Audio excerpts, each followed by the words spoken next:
des insectes possédés par des champignons. On dirait le synopsis d'un mauvais film d'horreur, non? Et pourtant, c'est un phénomène tout à fait naturel dont je vais vous parler aujourd'hui. Le cordyceps est aussi effrayant que l'un a l'air, voire même pire. Ce champignon parasite qui transforme en zombie s'attaque à des insectes et plus particulièrement à des fourmis pour se développer. Concrètement, si la spore de ce champignon se dépose sur une fourmi ou un autre insecte, celle-ci va sécréter des enzymes pour dissoudre et pénétrer son exosquelette. Une fois à l'intérieur du corps de la fourmi, le champignon va se développer jusqu'à représenter la moitié de son poids. Et surtout, il va entamer un processus grâce auquel il va pouvoir prendre possession de son corps. Il prend donc possession de son hôte, l'oblige à quitter la colonie, puis à monter en haut d'un arbre ou d'une plante, l'immobilise et attend qu'il décède. Le champignon émerge alors de l'exosquelette de son hôte pour pouvoir recommencer son processus, lâcher de nouveaux spores et pouvoir contaminer de nouvelles victimes. Les scientifiques ont longtemps cru que le cordyceps infectait le cerveau de son hôte. Mais une étude a démontré qu'il œuvre d'une manière bien plus terrifiante. En fait, le champignon prend possession de son corps, mais laisse son cerveau intact. En d'autres termes, le cordyceps contrôle tous les faits et gestes d'un insecte qui, lui, perd toute marge de manœuvre en étant pleinement conscient. Ça fait froid dans le dos, n'est-ce pas? Imaginez 2 secondes que le cordyceps puisse infecter les êtres humains. Mais d'ailleurs, cela ne vous dit rien?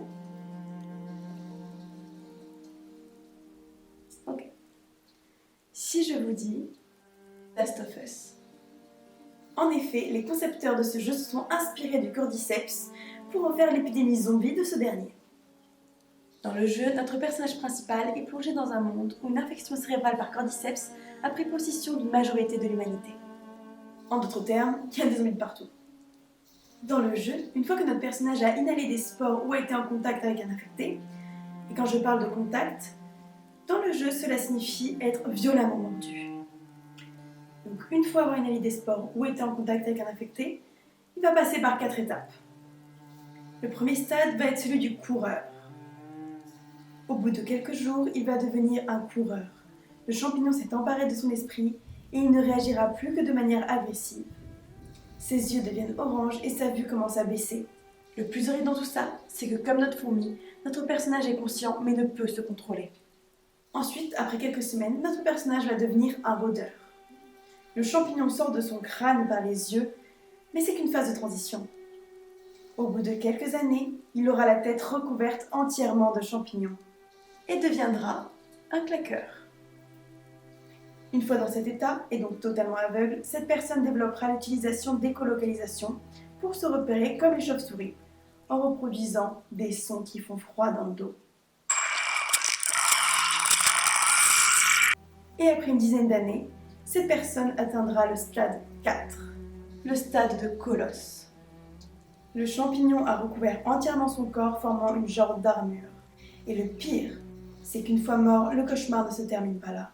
Le cordyceps se nourrira de son cadavre pour prospérer. Sur cette analyse fort charmante, je tiens à rassurer tout le monde. Ce champignon parasite ne peut infecter les êtres humains. Il paraîtrait même que certaines personnes absorbent volontairement le cordyceps comme complément alimentaire. Alors vous voyez, nous sommes tranquilles.